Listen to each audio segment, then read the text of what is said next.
Good morning student. पिछली कक्षा में हम वर्ब के बारे में डिस्कस कर रहे थे। दो चीज छूट गया था आपका, नीड और डेयर का प्रयोग। नीड का अर्थ जो होता है यहाँ पे जरूरत, और डेयर का अर्थ होता है साहस, आवश्यकता भी होता है और इसका अर्थ साहस होता है। जैसे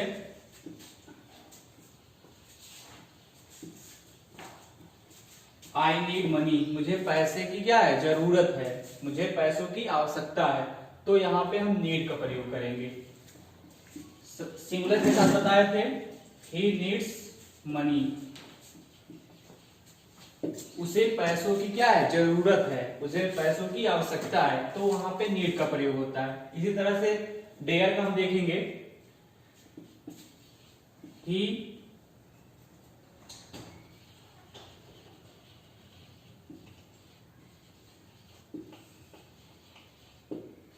डेयर्स टू गो देयर। इसका अर्थ हुआ कि उसे वहां जाने की हिम्मत है, तो वहां पे उसका प्रयोग डेयर का प्रयोग साहस के लिए और नीड का प्रयोग आवश्यकता या जरूरत के लिए। तो इस तरह से आपका वर्ब जो है खत्म हो गया, और साथ में जो है लिखते समय आप उसको वीडियो पॉज करके आप नोट करते चलें, नोट्स बनाते चलें। उसके बाद शुरू करते हैं हम टेंस। आज स्टार्टिंग टेंस, जिसको हिंदी में कहते हैं काल। टेंस तीन प्रकार के होते हैं,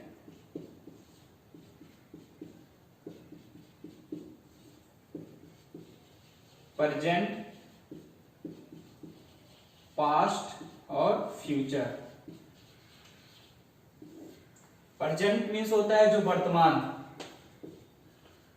जो हमारा चल रहा है। पास्ट जो बीत गया, और फ्यूचर जो होता है भविष्य, जो कि आने वाला है। तीन प्रकार के टेंस होते हैं। अब तीनों प्रकार का इसका जो फॉर्मेट होता है, टेंस की प्रोफाइल बना दे रहे हैं, आप देख लीजिए। पहला प्रेजेंट टेंस,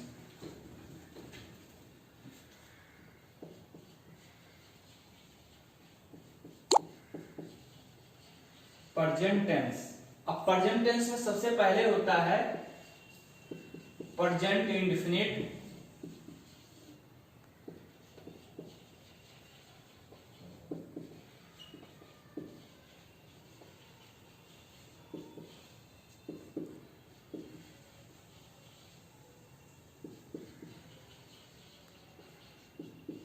प्रेजेंट कॉन्टिन्यूअस,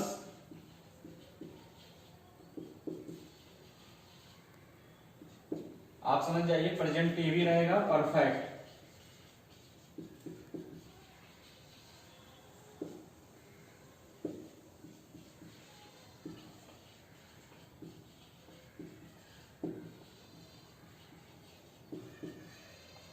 ये हो जाएगा प्रेजेंट टेंस की format. Present indefinite tense, present continuous tense, present perfect tense और present perfect continuous tense. Indefinite means होता है अनिश्चित, और कंटीन्यूअस मींस होता है क्या, लगातार, जो कभी खत्म ना हो। परफेक्ट मींस होता है जो पूरा हो चुका हो। प्रेजेंट परफेक्ट कंटीन्यूअस यानी कि वर्तमान, पूरा, लगातार, काल। अब सबसे पहले, अब इसमें भी हर एक टेंस जो चार प्रकार के आप देखते हैं, उसमें भी आपका सेंटेंस होता है। बताए थे आपको, इसका जो प्रोफाइल होता है अफर्मेटिव, फिर निगेटिव, इंट्रोगेटिव,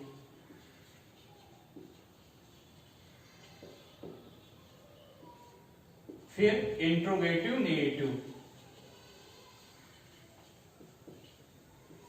क्योंकि कोई चीज पूछते हैं सबसे पहले हाँ होता है, फिर नहीं होता है, फिर क्वेश्चन होता है, फिर क्वेश्चन में भी क्या होता है, नहीं होता है। तो इस तरह से चार प्रोफाइल हो गया, अफर्मेटिव, नेगेटिव, इंट्रोगेटिव और इंट्रोगेटिव नेगेटिव। स्क्रीनशॉट ले लीजिए इसका।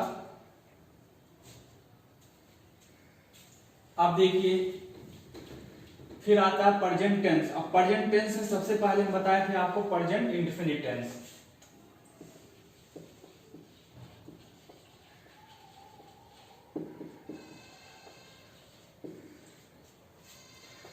लिखना चाहे तो लिख लीजिए, लास्ट में ता ती ते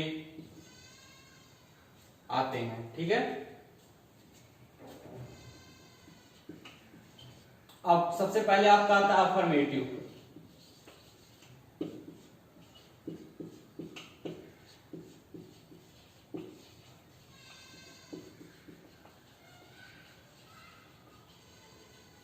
ये आपका हो जाएगा फार्मूला, सब्जेक्ट वर्ब का फर्स्ट फॉर्म या फिफ्थ फॉर्म। फिफ्थ फॉर्म को क्या कहते हैं, यस और ईएस लगाकर।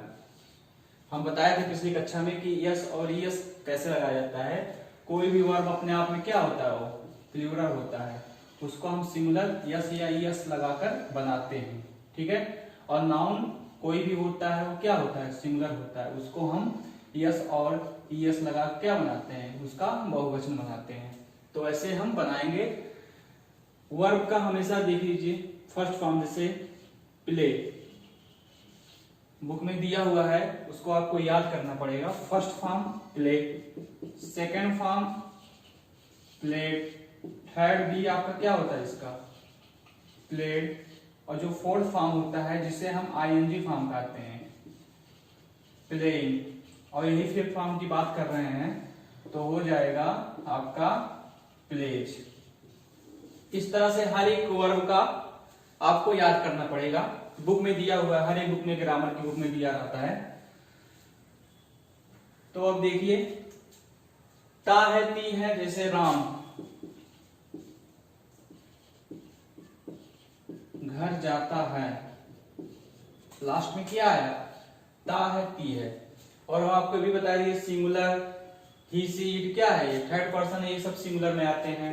आई वी दे, और आई जो होता है वो क्या होता है, सिंगुलर भी आता है, और इसके साथ एक अपना अलग क्या होता है, एम लगता है, किसमें, आगे कंटिन्यूअस में। और लेकिन प्रेजेंट में जाएगा तो भी क्या लग जाएगा, आई के साथ हमेशा ये बहुवचन में ही आता है।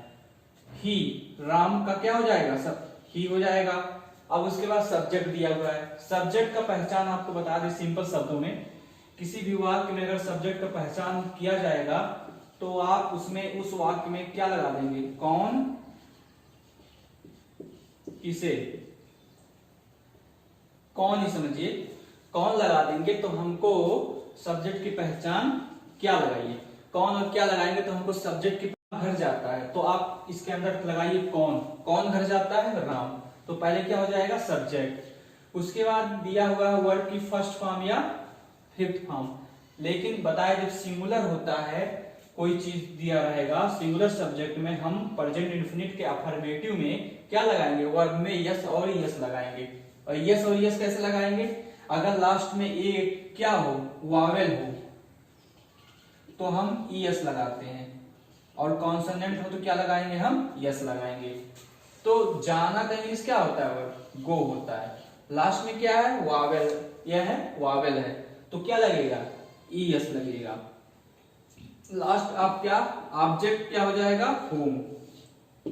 और ऑब्जेक्ट का पहचान अगर करेंगे तो क्या करेंगे, किसे या कहां लगाकर, ये आपको ऑब्जेक्ट मिल जाएगा। कहां जाता है, घर जाता है। अब एक चीज और होता है, कहीं कहीं दिया रहता है गो टू होम, लेकिन प्रेजेंट इंडेफिनिट के अफर्मेटिव में कभी भी गो के बाद टू नहीं लगता है, ठीक है, आप कभी मत लगाइएगा। एक चीज और होता है, एग्जांपल लिख लीजिए, जैसे मैं क्रिकेट खेलता हूं, मैं का सब्जेक्ट कौन बताया ना, सब्जेक्ट हो जाएगा आई।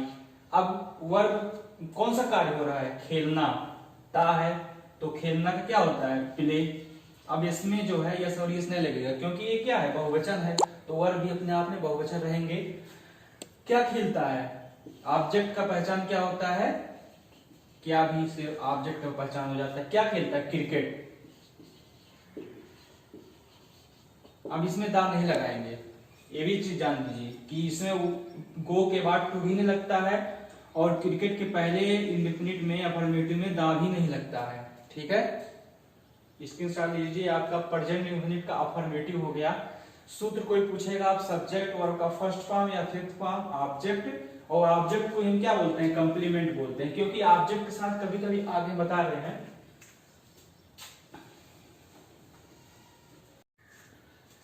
अफर्मेटिव के बाद निगेटिव सेंटेंस। निगेटिव सेंटेंस में जिसमें पता ही है नॉट, सेंटेंस में नॉट लगता है तो निगेटिव हो जाता है। फार्मूला सब्जेक्ट प्लस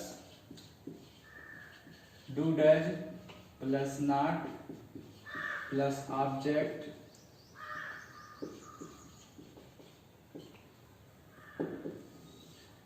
केवल जो प्रेजेंट इंडेफिनिट का अफर्मेटिव रहता है उसमें सब्जेक्ट वर्ब की फर्स्ट फॉर्म अगर रहेगा तो यस और यस लगाएंगे। ठीक है, लेकिन अगर निगेटिव आ जाता है तो यस और यस अपने आप यस और यस को खत्म कर देते हैं, वो नहीं लगता है। अब डू या डज आ जाती है। डू या डज अगर सिंगुलर रहेगा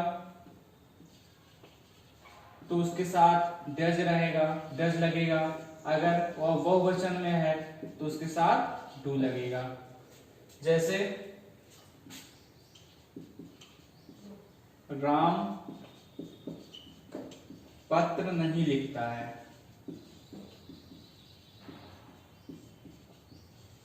अब सब्जेक्ट हम बताए थे, पहचान कौन, राम।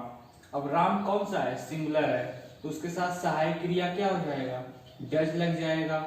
निगेटिव है, नॉट रहेगा, डज नॉट। वर्ब इसमें क्या है, राइट आ लेटर। राम पत्र नहीं लिखता है। आप इसी को बहुवचन में बना सकते हैं, जैसे वे घर नहीं जाते हैं। सब्जेक्ट है दे। अब दे के साथ ये बहुवचन है, डू लगेगा। Do not go to home. केवल प्रेजेंट इंडेफिनिट के टेंस में गो के बाद बताए थे टू नहीं लगता है और क्रिकेट के पहले दा नहीं लगता है। लेकिन आपका निगेटिव आ जाएगा, इंट्रोगेटिव आ जाएगा, उसमें टू भी लग जाएगा और क्रिकेट के पहले भी दा लग जाएगा। आपका निगेटिव सेंटेंस, निगेटिव के बाद आता है इंट्रोगेटिव सेंटेंस।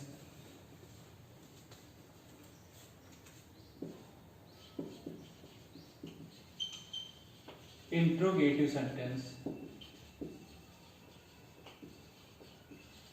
इंट्रोगेटिव सेंटेंस का चिन्ह जो होता है लास्ट में ये होता है। जैसे कोई पर्सन पूछता है तुम क्या खाते हो, तुम कहाँ जाते हो, तो लास्ट में चिन्ह होता है क्वेश्चन मार्क। किसको कहते हैं, क्वेश्चन मार्क।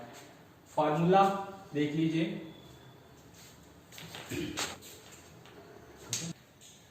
फॉर्मूला देखिए, डू डज सब्जेक्ट वर्ब की first form, object complement question mark. Interrogative sentence पता है दो प्रकार के होते हैं, एक पहले वाक्य में क्या आते हैं, दूसरा बीच में आते हैं।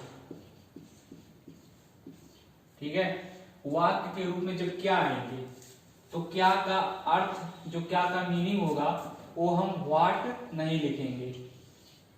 जो सहायक क्रिया होती है वही पहले लगाकर हम क्या बना देते हैं। और जो बीच में आते हैं जैसे कब, क्यों, कैसे, कहाँ, कितना, कितने। कितना जो होता है वे मतलब जिसको हम गिन नहीं सकते हैं, अनकाउंटेबल होता है, और कितने होते हैं काउंटेबल। तो काउंटेबल के साथ हाउ मेनी और कितना हाउ मच। अब जो शुरुआत में आया है जैसे क्या वे रोज नहाते हैं, शुरुआत में। अब क्या करेंगे, क्या होगा यहाँ पे व्हाट नहीं होगा, जो सहायक क्रिया होगी। सहायक को सब्जेक्ट है क्या है, वो दे है।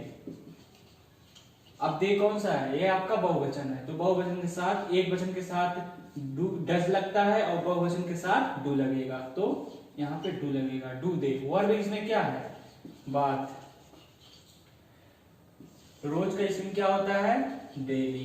क्वेश्चन मार्क लग जाएगा। डू दे बात डेली, क्या वे रोज नहाते हैं?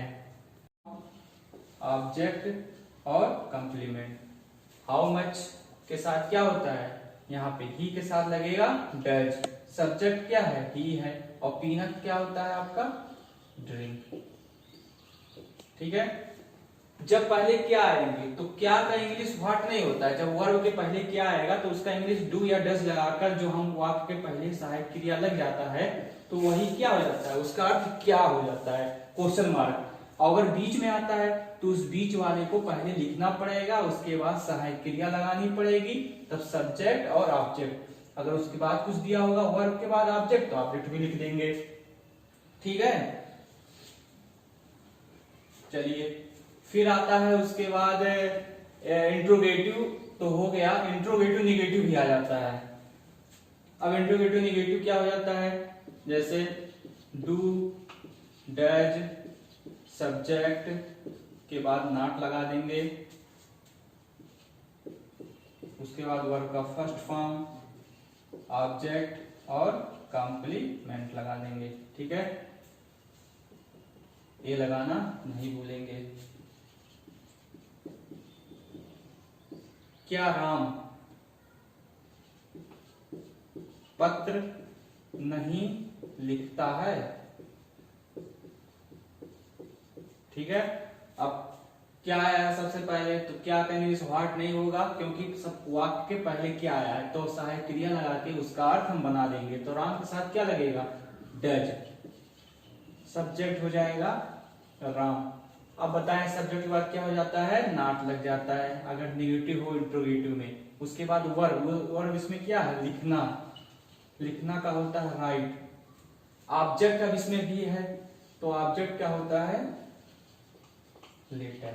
Question mark. Does Ram not write a letter? क्या राम पत्र नहीं लिखता है? ये आपका इंट्रोगेटिव में निगेटिव हो गया।